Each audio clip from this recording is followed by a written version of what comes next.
صلی اللہ علیہ وسلم کے وصال ظاہری کے ایام قریب آئے تو حضور نے سرخ پٹی باندھی، تیز بخار ہے نبی کریم کو، 2 صحابہ سہارا دے کے مسجد میں لائے، نبی پاک علیہ السلام کو بظاہر سہارا دے کے لایا گیا۔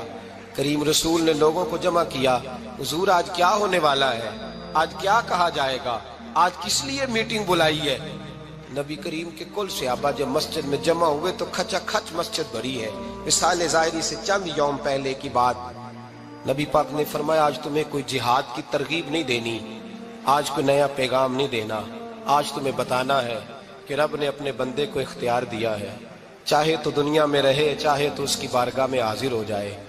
اس عبد نے بارگاہ ربوبیت کی طرف لوٹنے کا ارادہ کر لیا ہے۔ حضرت صدیق اکبر رونے لگے تو صحابہ نے کہا تمہیں کیا ہوا؟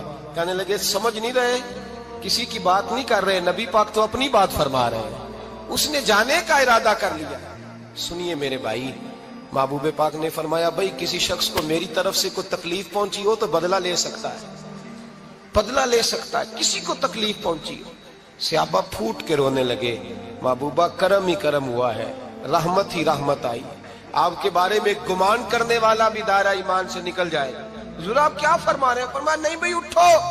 پیچھے سے جناب عکاشہ بن محصن اٹھے، ہاتھ کانپتے ہیں، آگے بڑھے، کہنے لگے یا رسول اللہ، ایک جنگ کے موقع پر آپ نے درہ مارا تھا، ننگی پیٹھ پر صفیں سیدھی کراتے، بات دل میں رہ گئی ہے، میں نے بدلہ لینا ہے۔ نبی کریم نے فرمایا بلال دوڑ کے جاؤ، فاطمہ کے گھر درہ پڑا ہے، درہ لاؤ۔ سیدنا بلال حبشی کہتے ہیں میں گیا، دستک دی، سیدہ طیبہ طاہرہ حضرت فاطمہ فرمانے لگی بلال کیسے آئے ہو؟ اماں جی وہ درہ چاہیے تھا۔ سیدہ کو تشویش ہوئی، کہنے لگے بلال نہ تو جنگ پہ جانا ہے، نہ جہاد ہے، نہ کوئی ایسا موقع ہے، حضور کی تو طبیعت مبارک بظاہر بڑی علیل ہے، درہ کیا کریں گے؟ حضرت بلال عرض کرنے لگے اماں جی ایک صحابی بدلہ لینے لگے ہیں، صاحب طبقات نے جملے لکھے ہیں، کہتے ہیں بی بی صاحبہ نے درہ بھی دیا اور امام حسن حسین کو بھی باہر نکالا۔ فرمانے لگی عکاشہ سے کہنا 100 درے مارے، ان 2 شہزادوں کے جسم پر نبی پاک کے قریب نہ جائے، میں نے 2 بچے پیدا ہی اپنے محبوب پر قربان کرنے کے لیے کیے، ان کو لے جائے۔ حضرت بلال کہتے ہیں میں 2 شہزادے لے کے آیا، اور جب دروازے میں میں لے کے پہنچا تو نبی پاک نے دیکھا تو آنکھوں میں آنسو آ گئے، فرمایا ان کو بٹھا دو، مجھے پتا ہے فاطمہ نے کیا کہہ کے بھیجا ہے۔ حضرت سیدنا بلال فرماتے ہیں درہ میں نے جناب عکاشہ کو دیا، حضرت عکاشہ درہ لے کے آگے جو بڑھے تو حضرت ابو بکر صدیق نے ان کے پیروں پہ ہاتھ رکھا، فرمایا عکاشہ میری طرف آ یار، مجھے مار درے، نبی پاک کے قریب نہ جا۔ مصطفیٰ کریم نے فرمایا ابو بکر تو ہٹ جا، اسے آنے دے۔ فرماتے ہیں میں چند قدم آگے گیا تو مولا علی شیر خدا نے میرے پیر پہ ہاتھ رکھا، کہنے لگے عکاشہ سوچ تو صحیح تو کیا کر رہا ہے؟ حضور نے فرمایا علی ہٹ جاؤ، میرا اور ان کا معاملہ ہے۔ جناب عکاشہ آگے بڑھ رہے، نبی کریم نے فرمایا میں اپنی امت کو درس دینا چاہتا ہوں، خبردار خبردار زندگی میں تمہارے ہاتھ سے زبان سے کسی کو تکلیف نہ پہنچنے پائے، خبردار یاد رکھنا وہ معاشرے بگڑ جاتے ہیں، وہ معاشرے تباہ کر دیے جاتے ہیں جہاں ظلم ہوتا ہے، جہاں زیادتی ہوتی ہے، جہاں لوگوں کو ستایا جاتا ہے۔ محبوب کریم کے قریب آئے حضرت عکاشہ کا، حضور میری پیٹھ ننگی تھی، آپ بھی ذرا کپڑا ہٹائیے۔ نبی کریم نے پیٹھ سے کپڑا ہٹایا، جناب عکاشہ نے درہ جو اٹھایا تو صحابہ کی چیخیں نکلی، حضرت عکاشہ نے درہ دور پھینکا، حضور کے بطن اطہر سے لپٹ گئے، چومنے لگے، کہنے لگے حضور وہ تو صفیں سیدھی کراتے لگ گیا تھا، آپ نے کہاں مارا تھا؟ یا رسول اللہ میں تو بہانہ بنا رہا تھا کہ جاتی دفعہ مجھے وجود چومنے کا موقع نصیب ہو جائے، مجھے یہ موقع نصیب ہو جائے۔ میرے حبیب نے فرمایا جس نے جنتی دیکھنا ہو میرے عکاشہ کی زیارت کر لے۔ بھائی ظلم کا دروازہ کھلا ہوا ہے اور لوگ بھول جاتے ہیں زیادتی کرتے ہوئے، وہ بہو سے ہی کیوں نہ کریں، وہ اپنے گھر کے بھول جاتے ہیں کہ شاید پوچھنے والا کوئی نہیں، شاید میزان نہیں لگے گا۔ ایران کے بادشاہ نے اپنے بیٹے کو پڑھانے کے لیے ایک استاد صاحب کا بندوبست کیا۔ استاد صاحب کو کہا کہ میرے بچے کو دین پڑھائیے، میں چاہتا ہوں کل اس نے عنان حکومت کو سنبھالنا ہے تو یہ دین سے آگاہ ہو جائے، اس کو کچھ سکھائیے، پڑھائیے۔ بہت نیک بزرگ بڑے درویش عالم پڑھانے لگے، اسباق مکمل ہو گئے، دین کے اسباق قرآن مجید پڑھایا، احادیث طیبہ کا درس دیا، اصول فقہ سے روشناس کرایا۔ جب بچے نے مکمل تعلیم حاصل کر لی اور آمین ہو گئی، دستار ہو گئی، فارغ ہو گئے، تو پھر ایک دن استاد صاحب نے کہا بیٹے کل تم نے ضرور آنا ہے، کچھ بات کرنی ہے۔ شہزادہ گیا ملنے استاد صاحب سے، استاد صاحب نے کنڈی لگا لی، ہاتھ میں درہ پکڑ لیا، مار مار کے پورے وجود کو زخمی کر دیا، کوئی غلطی نہیں، کوئی بات نہیں، مارا۔ اب بچہ آیا آ کے بادشاہ سلامت سے کہا کہ ابا جی سمجھ نہیں آئی، بڑا مارا ہے استاد۔ تو سیانے تھے نا بادشاہ، یہاں تو قاری صاحب روز کٹہرے میں کھڑے ہوتے ہیں، مولوی صاحب آپ نے میرے بچے کو کیوں مارا ہے؟ آپ 8,000 کے مولوی ہیں، میرا کئی کروڑ کا بچہ ہے، سویرے بدل لیں گے، خبردار آپ نے بچے کو ہاتھ لگایا، اپنی حیثیت میں رہے معاذ اللہ۔ جو قومیں استادوں کو کٹہروں میں کھڑا کرتی ہیں وہ ترقی نہیں کر پاتی، جو استادوں کو کٹہروں میں روز کھڑا کرتے ہیں۔ کہا ابا جی بڑا مارا ہے، تو والد بڑے سمجھدار تھے، کہنے لگے بیٹا استاد باپ ہوتا ہے، وہ زیادتی نہیں کرتا، کوئی بات ہوگی میں تیرے استاد کو کٹہرے میں نہیں بلاؤں گا۔ اماں سے بات کی، اماں کہنے لگی بیٹا میں تیرے باپ سے کیسے بات کروں، ڈرا تھا۔ وقت گزر گیا، 22 سال بیت گئے، 22 سال گزر گئے، بادشاہ کا انتقال ہوا، شہزادہ تخت پہ بیٹھا، پہلا حکم یہ دیا کہ میرے استاد کو بلاؤ، پہلا حکم۔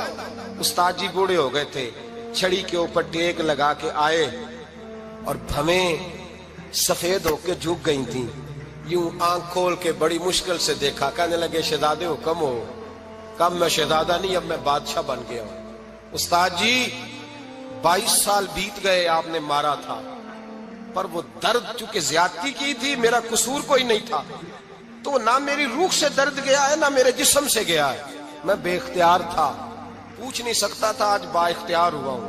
سب سے پہلے پہلا حکم آپ کو دیا، بلایا ہے، بتائے کیوں مارا تھا، کیوں مجھے مارا تھا، میری زیادتی بتائے۔ تو استاد، بوڑھے استاد کی آنکھیں آنسوؤں سے بھر گئیں، کہنے لگے بیٹے بس آج کے دن کے لیے مارا تھا، یہ جو دن آ گیا نا میری زندگی میں اس لیے مارا تھا، یہ میں چاہتا تھا میری زندگی میں وقت ہے، آج کے بس میری مراد پوری ہو گئی۔ کہ صاحب کس لیے، مجھے بھی سمجھائے۔ آپ فرمانے لگے کتنی دیر ہو گئی تجھے مار کھائے ہوئے، کتنا زمانہ بیت گیا؟ کہنے لگا 22 سال۔ فرمایا زخم بھولے تو نہیں، درد ختم تو نہیں ہوئی، تمہیں بات 1 منٹ کے لیے بھی تمہارے حافظے سے محو تو نہیں ہوئی؟ کہ استاد جی روز رات کو یاد آتی، روز خیال آتا تھا۔ استاد کہنے لگے بھائی تو بے اختیار تھا، پوچھ نہیں سکا، 22 سال تجھے یاد رہا، مجھے پتا تھا تو ایک دن حکمران بنے گا، میں نے تجھے اس لیے مارا تھا کہ بیٹے یاد رکھنا، کسی پہ ظلم نہ کرنا، اگر تجھے 22 سال تک یاد رہا ہے تو جس پر تو ظلم کرے گا اسے بھی قیامت تک یاد رہے گا، اور یہ یاد رکھنا تو آج با اختیار ہوا تو تو نے مجھے بلا لیا ہے، قیامت کے دن غریب با اختیار ہو جائیں گے، مظلوم با اختیار ہو جائیں گے، وہ با اختیار ہوں گے، للہ الواحد القہار، رب کریم کی بارگاہ کے اندر ان کا اختیار ہوگا، اکیلے اللہ کی حکمرانی ہوگی، پھر وہ بلائیں گے، بڑے بڑے کج کلاہ دنیا میں جن کی پگڑیاں اونچی تھیں وہ سر جھکائے کھڑے ہوں گے، دنیا میں جو ڈکٹیٹر بنتے تھے ان کی پشتیں لال ہوں گی، ان کو غدار لکھا جائے گا، قیامت تک نہیں بھولے گا۔ ظلم کرنا تو سوچ سمجھ کے کرنا، اتنا کرنا جتنا تم سہ سکتے ہو، اتنی زیادتی کرنا جتنی قیامت میں تم برداشت کر سکتے ہو۔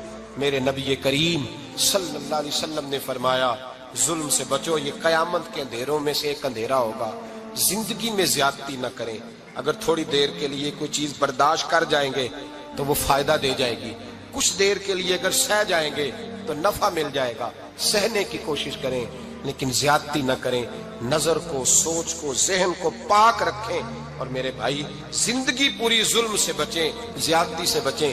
امیر المومنین حضرت جناب سیدنا عمر فاروق رضی اللہ تعالیٰ عنہ رات گھر میں تھے تو رونے لگے، بڑی دیر تک روتے رہے، والدہ اٹھی تو صاحبزادے سے کہنے لگی پتہ کرو تمہارے باپ کو کیا مسئلہ ہے۔ شہزادے آئے، کہنے لگے امیر المومنین والد گرامی کیا ہوا؟ تو حضرت عمر فاروق کہنے لگے بیٹا اپنی اماں کو بلاؤ۔ والدہ آ گئی، کیا بات ہے؟ کچھ طبیعت خراب ہے تو حکیم کا بندوبست کیا جائے۔ تو حضرت عمر کہنے لگے کچھ بھی نہیں، آج مسجد سے نکلا ہوں تو نبی پاک کے صحابہ میری تعریفیں کر رہے تھے۔